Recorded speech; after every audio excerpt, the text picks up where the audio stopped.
ፍልፍል ቲቪ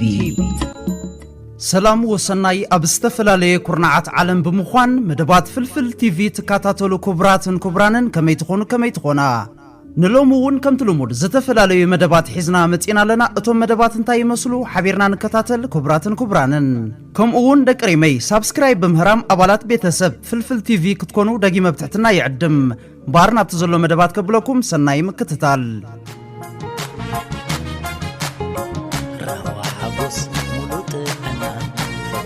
سلام كلنا رقص عميد يكبرنا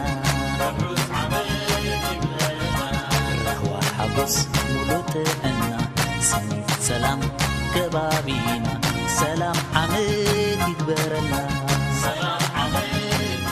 لمعتاوي زينا حرشا بانانا إرترا زعبي منشي وحسنت مقبي أمنو الزوبات السنة وسناسن رباقاش زلمع زلو جرادين أم مملأ طلبات أحملتن فراتاتن كم أون أم مفتار عدلات شغلت عزوز قداي يبركتالو أبزين الزوبا بمسناوي أقباب زلمع كلتا شي هكتار كم زلو زسافحك أب أدما أمرت أحملت زتقور خوينو بوسن متن بانانا لمينن أرانشنون كم زلو معو أبريهو نزينة فتاتزي نمتببعن مدنفعن بمنقدي منستري حرشا مويا ومخري كمون قربات دقعن زرقن تربال علم متناوي دقف كم زقبر زحبرو كمون حرستت نزكايدو وطعري لعل دقفن مورالن يوهابو مهلاو تحبيرو شودن مس إرترا كلتي أو ركبات كتسمد دليتات كم زلوا منستر وطعي قديات شودن قليتا إرترا نزين لعلي 8 عمتات زقتسأله رؤي بوليتيكا وعلوقن زي كتاوي أواج كويناتن እገዳታትን በحيال መኸተ ህዝባት ተሰንያ በዲሃ ባዓወት መሰስ ክትብል መብቃዓ ዘነጽሪው እዚ በአሜሪካን ሕብረት ኤውሮጳን ዝግበር ዘሎ ጉያ መንግስቲ ኤርትራ ነዚ ምዕራባውያን ናጻ ፖለቲካዊ መስመር ኤርትራ ከይነኹ ክምስርትዎ ዝደልዩ አገዳሲ ዝምድና ከም አገዳሲ አማራጺ ከም ዝሪኦ ሩድኡ ምንጪ ናቕፋ ፕረስ ክልል ኢትዮጵያ ትሕመሳላ ኣብ ክልል ጋምቤላ ዓሌታዊ ግጭት ኣብ ዝለዓለ ጥርዙ በፂሑ ኣብ ክልል ጋምቤላ ኢትዮጵያ ዕጡቃት ክልተ ዓሌት ካብ ደቡብ ሱዳን ዝተሓወስዎም ጉጅለ ኣብ ነናሓድሕዶም ኣብ ዓሌታዊ ገንፂ ኣትዮም ኣለዎ እንተኾነ ግን ሜድያታት ስርዓት ብልጽግና ብዛዕባ እዚ ጉዳይ ብጭቅ ክብላ ኣይተሰምዓን ስቕታ መሪፀን ኣለዋ እዚ ብዝለዓለ ቅልጣፈ ዝቕጽል ዘሎ ዓሌታዊ ግጭት ኣብ ዝተፈላለየ ቦታታት ዝተደጎለ ሓዊ ይነድድ ኣሎ እዚ ውጽኢታት እዚ ናይ ግዳማዊ ጸቕጥታት ጥራይ ዘይኮነስ ውጽኢት ናይ ውሽጣዊ ፖለቲካዊ ድኽነት ካብ ወራር ናብ ወራር ካብ ውግእ ናብ ውግእ ሳዕቤናት ከምኡውን ሃገራውነት ንሓፂር እዋን ንስልጣን ንምሕላው መሳርሒ ብምግባር ዝመፀ ጌርካ ክረአይ ይከኣል ካብ ዝቐፂለውን ክቡራትን ክቡራንን ተኸታተልቲ ፍልፍል ቲቪ ናብ ሓደ ኣዝዩ ኣገዳስን እዋናውን መደብ ከብለኩም ደጊመ ሰናይ ምክትታል ሓደ ግዜ ኣዝዩ ዘገርመካ ዕሽነት ክትዕዘብን ከለኻ ኣንታ ከም ዝኸሎዲ ብምባሊኻ ትግረም በሉ ቀፂለውን ናብዛ ትስዕብ ቪድዮ ከብለኩም بسرتا مالت تاي سرتا يخوين نتا إرترا كردا ذيك عليك مالت تاي يخوين نتا إرترا تفاتح وتاي يخوين تفر حكيك بتفكر وا سلام تاي بزعوا إرترا كزارة ذي دلسب مثل حرات مات مثل دي نبر ذل مستم قبيلاتات دي نبر ذل ስለዚህ ኣብዚ ቀልደ ይኮነን የጠቃል የዘለው ቀልደ ይኮነን ናይ ኤርትራ ጉዳይ ኩሉ ግዜ ክንዛረበልና ብዝክድናዮ ማለት ምክንያቱ ወረረና ይበቃ ምን ክንገብር ይንኸል እዚ ሰኢልካ ከምዚ ሸም ሲልካ ከምዚ ክላዓል ከምዚ ይውሉ ገለመረታተን ሲልካ በቃ ሆይልካ ተርእስቲ ንምዕፋን ብዙሕ ፈተነታት ይዝግበር ዘሎ ግን ናይ ኤርትራ ቀኽሳና እዩ በቃ ኤርትራ ሃገርያ እስካብ መወዳእታ ኸኣኒ ناوان خملس أيرترا لو تموتي ناوان خملس كم مدة تخلق على شيء سلبي تجري بدي إيرترا ولا حنتي متساعي ولا بدي حر زخوني هم متساعي ولا استراتيجي كربحنا بمرة أي رجاجة بجري الرجاجة أبي إيرترا لو تموتي إيرترا تجراوي تهاجر كوينا تجراوي ودبات خون كلا لو إيرترا دوبل اللي كبلت سلكا حلمي مسفح فحتي بلت أنياتات تجرو حلمي عباي تجراي ميتو حلم عباي إثيوبيا ميتو تجراي أبع قناة مليسا إثيوبيا ناب زمن هاتسي تدرس تمر حلا معدو كابني إرترا متأمات نتا أبكلت تمق إلى زلا كلكم أب حد أسميركم نزلاق السلام قربتنا أقوامتو بزعبا تغارو اين الزاربن بزعبا قداينا طراي نغبر اتبلو سبات اللخم ازبولو بلعل علي صبوق زربا خمسل يخاليو اتوم بزعبا تغراي اين الزاربن زبلو غراحات دما تغارو ابلعلي ارتران حزبان نزالمو تنقولن كفاتن كقالع زيدلي سوور ناي بوليتيكا اجندا زلوم تغارون تولجنيوم من اسي ولدو ارترا نناي تغارو سنا امراوي اقومان خيفلت فليطون تداليلون خيصنح زغبر ازيو رقيق ناي مزنقع ميلايو بنفسه متحدث ساقيو قال مسفحفحتي تغارو بزعبا ارترا هلولو كمبال ايكو قاروصنيوم نحنا دما بزعبا كفاتن تنقولن بلصنياتا تغارو مقلعن محبارن كنقصلو اينا اتي افقدو ناي تغارو ناي يوتيوب دكانات بزعبا ارترا زبال زربا ملسي كوهابو قدنت سلازغونه ماي غيركم وحطوا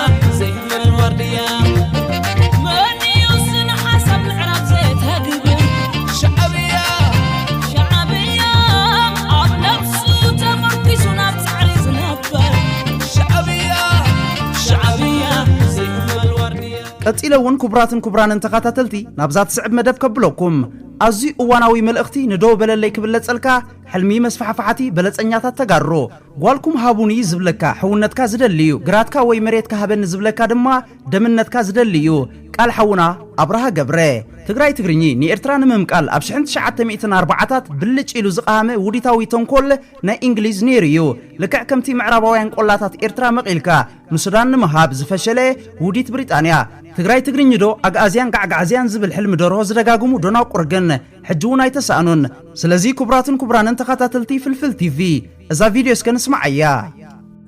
ናብዞም መእተው ዝራና ማንበጣ ተተመሊስና እዞም ማንበጣ እዚኦም نزاربلهم من قصالي حجون تمساسال ارستن خونه نتهزبي إلنا يكونان كندغاغمالو كوين ግን تخيلك حج نزياتو ما يكون كان تخصص انا خمسه نزياتو ما يكون كان تخصص اتخنزيلهم تزارب زفقده بوليتيكا تግራይ ንዑ يزخص ات بوليتيكا تግራይ مش ኤርትራ ሰላም ይደልድዩ አይደልኒ ሽርክነት ይደልድዩ አይደልኒ ሰላማው ጉርብትና ይደልድዩ አይደልኒ رابحاتنا دحنتنا ندحلوي رابحاتاتن دحنتون كنحلولو دودي ايكونن تنحطو زين ينزمص من انتا يزيوم لهم تزاريبهم الكا يكون كان تحت بقطع منغستي يتراو حط كله نتزم بكوت اكل حط زلو نصطان بوليسين تግራይ نتي بوليتيكو محدار تግራይ نعو حط زلو سلامتاي صره ኤርትራ زخونه ጎስጓሳት አዝን እንዳተገበረን كله حقاو فقاد ناي مእካብን ناي مزرابن መሰል ሂካዮም ኤርትራ ይትረፍ ከምዛ አመሰሉ ጸረ ትግራይ ዝሆዱ ሓልታት ከተንቀሳቀስን ዕድል ክትህብን አማሓይሩ ዝጸንሑውን ቅድሚ ኤርትራውያን ፈቲሓ ነቲ ሰላምን ሕውነትን ዝበሃል ክተጠጣዕ ዝፈተነት ተመሊሶም እዚኣቶም ግን ኤርትራ ክንወስዳ ኣለና ኤርትራ ክንወራ ኣለና ዝብሉ ዘለዉ ማለት እዩ ሕጂ ከምዚ ዝኣመሰለ ባይታ ሕጋዊ ገይሩ ዝፈጠረሎም ኣካል እቲ ዝኽሰስ ንሱ እዩ እዞም አንበጣ እዚኦም ኣይኮኑም አንበጣ ሰይለ ማይ መጽሩ አንበጣ ነቲ ድላይኩም በሉ ኢሉ ዘፍቀደሎም ዕድል ንዑ ተጠቂሞም የምዛረቡ ዘለው ማለት ባር ከም ፖለቲካዊ ክሲ ወይ ካጸቀቲ ነዚያ ማይኮን ካ ነዚያቶም መዛረብተ ሀገር አይኮነን መዛረብተ ሀገር አይኮነን ነዚያቶም ወልሓንቲ በቀደም በቀጠፍ ምልኡኹም ነርና ሕጂ በቀጠፍ የም ዝላኹ ዘለው ረብሓ ትግራይ ፈሊጦም ገለመለ ፖለቲካ ተረዲዎም ገለ አይኮነን ኣብ ኣፎም ተወጽቀ ይባህር ትባሃል ጥራሕ ተቀይሕ ባሕርሲ ይብላዕ ጥራሕ አይኮነን ይቀትልውኒ ወይ ባሕሪ يبلع عطرا زيكون يقتل مخانو نسلما وسب تتقام مخانو نخمزي امزع مسألة عنبت أحاني أبو عقليكا عفير الزموتولو سلم مخانو ونا يردون نترايتا غيح بحرنا لحلقة استعفك حساتي زبر بوليتيكا زبها العمر يقول لهم رابحاتاتنا تقراي كمي جيركا خبرة تقراي حليها مريتون خسارين حليها تتقام تقبرو أفلوت أزبها لي بلهم ولا حد يكون صقعتني فاتم ولا حنت محنا غصب عليه بالله صقعتني هاكو نقول غزي نحنا سنتعينا نحنا استرقمي بلنا فايده زي بلنا تاريخ يبلنا ولا انتو تاريخهم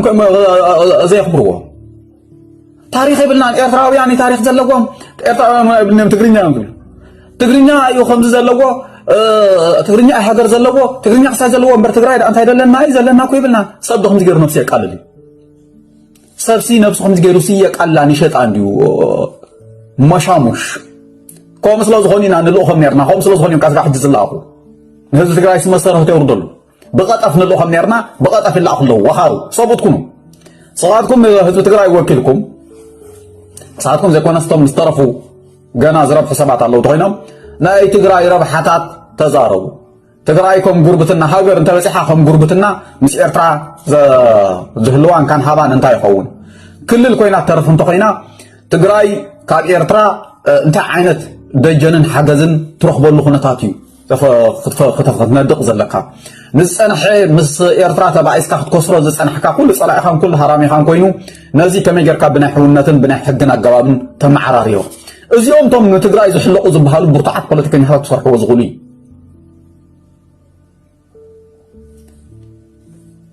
ስቕኢልካ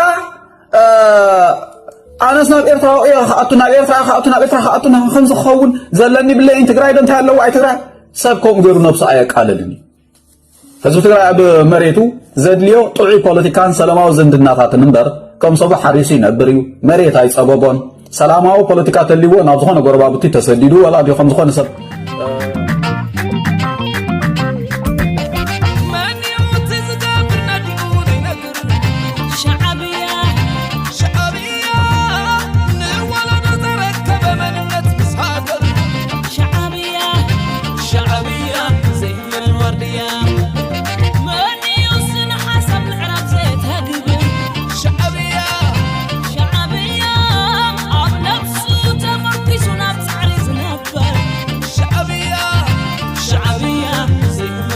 ካብዚ ቀፂለውን ኩብራትን ኩብራንን ተኸታተልቲ ፍልፍል ቲቪ ናብ ሓደ ኣዝዩ ኣገዳሲ መደብ ከብለኩም እዚ ዘቕርበልኩም መደብ ኣዝዩ ኣገዳሲ ስለ ዝኾነ ብጽሞና ክንከታተሎ ደጊመ ብትሕትና ይዕድም ብሁላት ብዘይርእይቶ እዚ ጥቕስታት ካብ ማሕበራዊ ሚድያ ዝተኣከበ ናይ ዝተፈላለዩ ኢትዮጵያውያን ርእይቶ እዩ ገሊኡ ብሱል መግለጺ ኮይኑ ገሊኡ ድማ ነቲ ኣብ ብልጽግናን ልኡኻትን ዘሎ ኩነተ ጽላለን ጭንቀትን ዘንጸባርቕ ስለ ዝኾነ መጽሔት መንእሰይ ከም ዘሎ ብዘይርእይቶ ኖ ኮመንት ከተቅርቦ መሪጽ አላ ስለዚ ሰናይ ምክትታል ብኹይናት ወደብ ክነምጽእ ዓቕሚ የብልናን ፈጺምና ኣብ ከምኡ ዓይነት ቁመና የለናን ጥራይ ዘይኮነ ዘይከውን ነገር እዩ ምስ ኤርትራ ዝሓለፈ 70 ዓመታት ብዙሕ ተዋጊእና ኢና ብኹይናት ዝኣኽለና ዝደመና ሃገር ኢና ዓጽሚ ተሪፍና ብዘይካ ድኽነትን ድሕረትን እንታይ ከሲብና ነዚ ክንግምግም ኣይንኽእልን እዚ ዘይከውን ሃጠው ቀጠው ንግደፎ ካብኡ ኩናት ርሒቕና ካልእ መንገዲ ካልእ ኣማራጺታት ንጠምት ኣብ ክንዲ ኩናት እስከ ምትሕብባር ንፈትን ከምኡ እንተገይርና ምናልባት ንዝመጽእ ወለዶ ድሓን ባይታ ክንፈጥረሉ ንኽእል ንኸውን ፖለቲከኛ ጀዋሃር መሐመድ ኢትዮጵያ ኣፍ ደገ ባሕሪ ክትረኽበሉ እትኽእል ዝኾነ ይኹን ሕጋዊ ባይታ የብላን ናይ ባሕሪ ጉዳይ ዘብቀዐ ጉዳዩ ምስ ጎረባብትና ብፍላይ ድማ ምስ ኤርትራ ተረዳዲእና ብኸመይ ኣፍ ደገ ባሕሪ ንጥቀም ክንሓስብ ኣለና ባሕይሉ እሞ ከዓ ዘይከኣል እዩ ኣብይ ኣሕመድ በዚ ዝሓስቦ ዘሎ መንገዲ ባሕይሉ ድዩ ብሕጊ ንኢትዮጵያ ናይ ባሕሪ ኣፍ ደገ ከምጻላ እንተኽኢሉ ኣነ ልደቱ ፖለቲከኛ ኣይኮንኩን ፖለቲካውን ጠቕሊለ ክገድፎየ ፖለቲከኛ ልደቱ ኣያለው ናይ ባሕሪ ኣፍ ደገ ዝብል ዛዕባ ናይ ህዝቢ ኦሮሞ ጉዳይ ኣይኮነን ንሕና ኤርትራ ሉዕላዊት ሃገር ምዃና ንፈልጥ ኢና ካብ ሓንቲ ሉዕላዊት ሃገር ኣፍ ደገ ባሕሪ ብሓይሊ ክንምንዝዕ ኣህጉራዊ ሕጊ ዘፍቅዶ ኣይኮነን ተራዳዲእኻ ጥራይ ኢኻ ክትጥቀመሉ ትኽእል ካብኡ ወጻኢ ካልእ ኣማራጺ የለን ነቲ ሓቅን ዓለም ለኻዊ ሕግን ክትቅበሎ ጥራዩ ዘለካ መራሒ ግንባር ሓርነት ኦሮሞ ጃልማሮ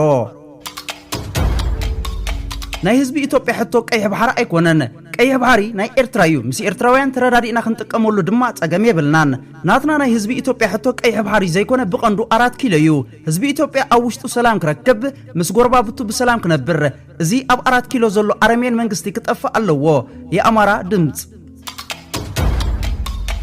ኤርትራ ብመግዛእቲ ጣልያን ዝቆመት ሃገር እያ ምስ ኢትዮጵያ ዘለዋ ዶብ ድማ ምሊኒክ ፈሪሙ ዝተቐበሎ እዩ ነዚ ዶብ እዚ ሓሊፍካ ባሕሪ ይግባአና ይምባል ዝኾነ ሕጋውነት ተቐባልነት የብሉን ዶብ ሉዕላዊት ሃገር ጢሒስካ ወደብ ባሕይሊ ክንሕዚና ዝብል ጽላለ ንህዝቢ ኦሮሞ ይኹን ንህዝቢ ኢትዮጵያ ዝውክል ኣይኮነን ወላ ናይ መንግስቲ ብልጽግና ዛዕባ እውን ኣይኮነን ኣብ መንግስቲ ስዑድ ዓረብን ኢማራት ዓረብን ዘሎ ውድድር ዘደረኾ እዩ ብልጽግና ልኡኽ ናይ ደገ ሓይሊ ኮይኑ እዩ ነቲ ጉዳይ ኣልዒልዎ ጃል ጅረግና ጉደታ ሓደ ካብ ላዕለዎት መሪሕነት ግንባር ኦሮሞ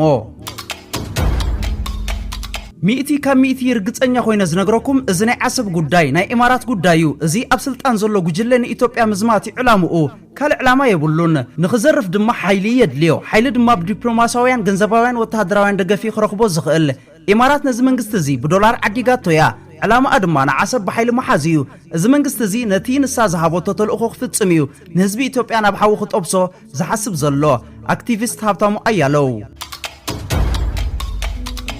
ኢትዮጵያ ባሕሪ ነይርዋ ዝብል ተረኻ ፍጹም ሓሶት እዩ አቤናይ ግዜ ቀይ ባሕር ኮን 400 ዓመታት ኣብ ትሕቲ ቱርኪ ግብጺ ጣልያኒ ነይሩ አቤናይ እዋን እዩ ንኢትዮጵያ ዝገዘእ ንጉስ ናብ ባሕሪ ተጸጊዑ ዝፈልጥ ኣብ ግዜ ሃይለ ስላሴ ኢትዮጵያ ብፌደሬሽን ምስ ኤርትራ ምስ ተቆርነት ኣፍ ደገ ባሕሪ ክትረክብ ክኢላ ነይራ ፌደሬሽን ድማ ባዕሉ ሃይለ ስላሴ አፍሪስዎ ድሕሪኡ ኤርትራውያን ተቃሊሶም ሃገሮም ናጻ አውጽኦም እቲ ባሕሪ ከዓ ብመግዛእታዊ ውዕል ናይ ሃገረ ኤርትራ እዩ ኢትዮጵያ ብኸመይ መንገዲ ባሕሪ ናተይ ክትብል ትኽእል ኢትዮጵያ ብታሪክ ኮነ ብሕጊ ዝግባእ ኣፍ ደገ ባሕሪ የብላን ፕሮፌሰር እስቄል ጋቢሳ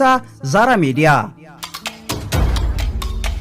እዚ ሎሚ ቀይሕ ባሕሪ ዝበሃል ዘሎ ግሪካውያን ዝሃብዎ ሽም ይምበር ቀደም እዋን ባሕር ነጋሽ ተባሂሉ እዩ ዝጽዋዕ ነይሩ ሽዑ ግዜ ኣብዚ ከባቢ ሓያል ዝነበረ መንግስቲ ናይ ኣኽሱም ስለ ዝኾነ እቲ ባሕሪ ናቱ ነይሩ ብሽሙ እዩ ዝጽዋዕ ነይሩ ዑስማናውያን ኮነ ሱዳናውያን ሽዑ ግዜ መንግስቲ ዝበሃል ኣይፈልጡን ዝነበሩ ፋሕፋሕ ዝበሉ ጓሶታት እዮም ነይሮም ፕሮፌሰር አድል ካማል ቃለ ምሕተት ምስ ኤንቢሲ ኢትዮጵያ ኣነ ካብ ቀደማት ሒዘ ኢትዮጵያ ኣፍ ደገ ባሕሪ ክትረክብ ኣለዋ ዝብል ነይረ ኣብቲ ሽዑ እዋን ግዜ እሂ ወደግ ኣፍ ደገ ባሕሪ ይግባአናዩ ምባል ኩናት ከም መጽሕታሪ ዝሕሰብ ነይሩ ሕጂ ግን መንግስቲ ባዕሉ ናብቲ ናተይ ሓሳብ ምምፁ ኣዝየ ሕጉስ እየ መራሒ ሰልፊ ዓረና ዝነበረ ገብሩ ኣስራት ኤርትራውያን ብቅልጽምና ናጽነትና ረኺብና እዮም ዝብሉ ዓሰብና ኢትዮጵያ ኣካልያ ብጉልበት እዮም ኣሕዲጎምና ሕጂ ድማ ከምቲ ንሳቶም ብጉልበት ዝሕደጉና ንሕና እውን ብጉልበት ክነምልሶ ኢና ዝብል መንግስቲ ኣብ ኢትዮጵያ መጺሎ ክንመልሶ ድማ ኢና ንሕና ንኩናት እንተ ተበጊስና ከመይ ከም እንዋጋ ኤርትራውያን ጽቡቕ ገይሮም ይፈልጡና እዮም ንፋለጥ ኢና ብሻዕብያ ተማሪኹ ናጻ ዝተለቀ ብርጋዴር ጀነራል ባጫ ደበሌ ጻዕዱ ንሕወሓት ኣይትኽእልዎምን ኢኹም እዚኦም ዝከኣሉ ኣይኮኑን ቀደም ንደርጊ ሲዒሮም እዮም ይትረፍኩም 250,000 ሰራዊት ኣዳልዮም ኣለዉ ኢድኩም እንተሃብኩም ይሓይሽ ኢሎምና ኢድ መሃብ እሞ ናይ ኣቦታትና ዘይኮነ ኢድ መሃብ ኣብ ባህልና የለን ኢልና ናብ ውግእ ዝኣተና ምሩኽ ነበር ፊልድ ማርሻል ብርሃኑ ጁላ ኣብ ትግራይ ዘካየድናዮ ውግእ ምስቲ ኣብ ወለጋ ዝተካየደ ውግእ ክናጻጸር እንከሎ ኣዝዩ ንእሽተዩ ከይጋነን ኢለየ ኣብ ወለጋ ብዙሕ ሰብ ጠፊኡ ኣብ ትግራይ ግን መጀመርታ 3 ቀነ ተዋጊእና መቐለ ኣቲና ድሕሪኡ 8 ወርሒ ጸኒሕና ካብ ትግራይ ለቂቕና ምስ ወጻና ደድሕሬና ስዒቦም ክሳብ በዓል ከምሴ ሰሜን ሸዋ ተዋጊእና ናብ ደቦም መሊስናዮም እዚ ካልኣይ ውግእ ብቐንዱ ኣብ ክልል ኣምሓራ ተኻይዱ ኣብቲ ሳልሳይ ውግእ ድማ 3 ቀነ ተዋጊእና ዓድግራት ምስ በጻሕና ስምምዕ ፕሪቶርያ ተፈሪሙ ኣብ ትግራይ ዝተዋጋእናዮ ተደሚሩ ካብ 2 ወርሒ ዝሓልፍ ኣይኮነን እቲ ዕንወት ከምቲ ዝጋነኑ ኣይኮነን ኣብይ ኣሕመድ ንፓርላማ ኢትዮጵያ ሕወሓት ቀቢሩ ሓቢእዎ ጸንሐ ከበርቲ ኣጽዋራትን ረሽራሻት መዳፍዕን ሞርታራትን ፍሒሩ የውጽኦ ኣሎ ብዙሕ ኣጽዋር እዮም ሓቢኦም ጸኒሖም ንዕኦም ኮይኖም ንሻዕብያ ይህብዎ ኣለዎ ሰራዊት ሻዕብያ ናይ ትግራይ ሰራዊት ናይ ምውጋእ ድሌት ከም ዘይብሉ ስለ ዝገምገመ ዩኒፎርም ናይ ትግራይ ሰራዊት ለቢሱ ኣትዩ ኣሎ ኣብ ሱዳን ዝነበረ ኣርሚ 73 ተዳኸመውን ሰራዊት ሻዕብያ ናቱ ዩኒፎርም ለቢሱ ብኦም ንሓጀር ኣቢሉ ሱዳን ኣትዩ ኣሎ ንፋኖ መራሕቲ ኮይኖም ዘዋግእዎም ዘለዉ ብደረጃ ጋንታታትን ሓይልታትን ናይ ሻዕብያ ሓለፍቲዮም አክቲቪስት ኤርሚያስ ለገሰ መንግስቲ ኤርትራን መንግስቲ ሱዳንን በሓባር ኮይኖም ዘሰልጥንዎም ኣዝዮም ብዙሕ ቁጥሪ ዘለዎም በኣጽዋዕ ሕወሓት ኣርሚ 70 ዝበሃል ሓይሊ ኣብ ኢትዮጵያ ሽብር ንምፍጣር መደብ ተዋሂብዎ ኣብ ምቅርራብ ከም ዝርከብ ዘርኢ ናይ ቪድዮ ስእልታት ኣብ ኢድና ኣትዩ ኣሎ የኔ ኢትዮጵያ ሕወሓት ቀቢርዎ ጸንሐ ማዕለያ ዘይብሎም ከበድቲ ኣጽዋራት ተፋሒሮም ወጽዮም ናብ ዶብ ዓፋር ይጓዓዙ ኣለዉ እዚ ኩነታት ከቢድ ጸጥታዊ ስጋት ፈጢሩ ኣዘራራቢ ኮይኑ ኣሎ ኩነታት ቀልጢፉ እንዳተቀያየረ እዩ እዞም ኣጽዋር ክጓዓዙ እዮም ተራእዮም እምበር ብርግጽ ኣበይ ከም ዝኣተዉ ዝፍለጥ የለን ብወልቃይት ሸነኽ እውን ኣስጋኢ ወተሃደራዊ ምንቅስቓስ ናይ ሕወሓት ከም ዘሎ ዝፍለጥ ኮይኑ ስምረት ፓርቲ ብጥብቂ ይከታተሉ ከም ዘሎ ገሊጹ ፈታ ሚድያ ሰራዊት ምክልኻል ኢትዮጵያ ኣብ ክልል ዓፋር ኣብ ልዕሊ ዕጡቃት ሕወሓት ወሳነ መጥቃዕቲ ፈጺሙ በቲ መጥቃዕቲ ንሰራዊት ሕወሓት ዝመርሑ ዝነበሩ ብዙሓት ናይ ሻዕብያ ላዕለዎት ኣዘዝቲ ውግእ ተቐቲሎም ኣለዎ ኢትዮ ሜድያ ግብፂ ኣብ ቅርና ኣፍሪካ ብኢትዮጵያ ዝተሓድገቶ ዓብላሊ ተራን ምምላስ ትንቀሳቀስ ኣላ ግብፂ ጎረባብታ ሃገራት ንመሓዝ ብዙሕ ፖለቲካውን ወተሃደራውን ዲፕሎማሲያውን ምንቅስቃሳት እኳ እንተገበረት ኢትዮጵያ ብዘካየደቶ ብሱል ዲፕሎማሲያዊ ምንቅስቃስ ንጎረባብታ ሃገራት ብምእማን ወደብ እትረኽበሉ ኩነታት እንዳቀረበ ይመጽእ ኣሎ በዚ ምክንያት ግብፂ ብጭንቀት ዝኣክል ምስ ኤርትራን ሱዳንን ጅቡትን ብምትሕብባር ወተሃደራዊ ስጉምቲ ክትወስድ ትኽእል እያ ዝብል ግምት ኣሎ ወተሃደራዊ ሓይላ ግን ምስ ኢትዮጵያ ዝመጣጠን ከም ዘይኮነ ወተሃደራውያን ተዓዘብቲ የረድኡ የኔ ኢትዮጵያ ናይ ክልል ኢትዮጵያ ሃለውለውን ዓዘፍዘፍን ቆፂርካውን ዝውዳእ ኣይኮነን ጀሚርዎም ሃለፍታ ሕማሞም ክግብቱ ከምታ ናይ ቀደሞም ዘንጊዖም ወደምነት ማሊ ኣቕላፍ ዝወሰደ ብዘይምቕሊ ስርሖም ትዘበለ ስራሕ ሰይጣን ግናይ መዝሙር ወረራን ጎበጣን فوس لنا فوس حسن عبدان الله خريما الله عطان وكزنا فوق قدام هاجر حدثت حنايو حدا جمل وانا خمسة لو ورس عمو مملي سم يقايد بمو وربيت نعيم مزعمله حفت خلو أما كل كراتهم زاحي سيب اللهم شلو ملو حدا قادي حدا وتعلو صور بيت عبيدو من عمر بحري تويت ممر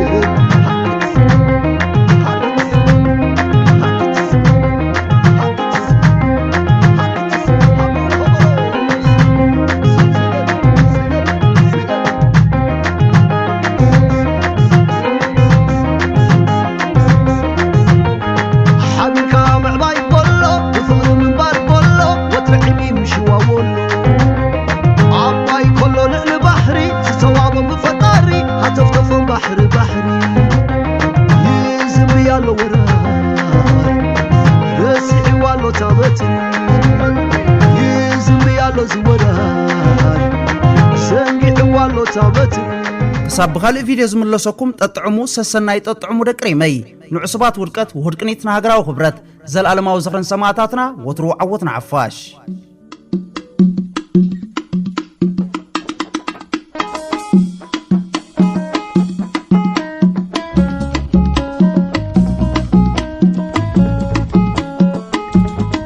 فلفل تي في